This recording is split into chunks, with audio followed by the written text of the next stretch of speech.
চোখের হেফাজত কিভাবে করবো? ইমাম গাজ্জালী রাহমাতুল্লাহ আলাইহি চোখের হেফাজতের জন্য এক যুবক আসলো ইমাম গাজ্জালী রাহমাতুল্লাহ আলাইহির কাছে এসে বলতেছে, ইয়া ইমাম, আমি চোখগুলির হেফাজত করতে চাই, কোনোভাবে হেফাজত করতে পারি না, কি করতে পারি? ইমাম গাজ্জালী বলতেছে, এক গ্লাস আনো। মনে করেন এটা একটা গ্লাস। তো ইমাম গাজ্জালী রাহমাতুল্লাহ আলাইহি বললেন যে এই গ্লাসের মধ্যে পানি ঢালা হলো। আমার কথা বোঝা যাচ্ছে? বলে পানি ঢালো।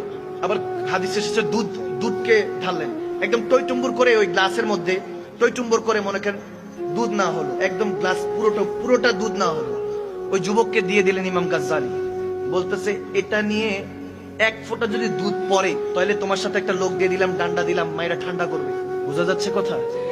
বলে এটা নিয়ে বাজারে যাও, এক ফোঁটা যাতে দুধ না পড়ে, এটাকে নিয়ে বাজারে যাও, বাজার থেকে আসবা, একটা লোক দিয়ে দিলাম, হাতে লাঠি দিলাম, যদি দুধ পড়ে তাহলে কিন্তু ডান্ডা মেরে ঠান্ডা করবে।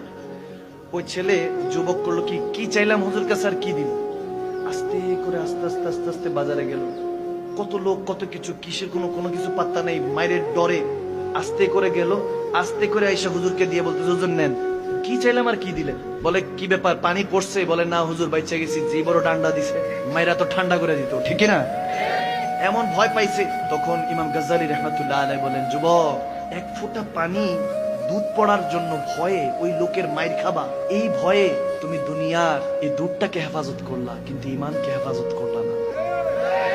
তুমি আমাকে বলছো চোখের হেফাজত কিভাবে করতে হয়, দুধটাকে তুমি নিলা আর আসলা, কারণ দুধের দিকে তোমার নজর ছিল, তেমনি ভাবে ইমানের দিকে নজর রাখতে হবে, ঠিক না যুবক?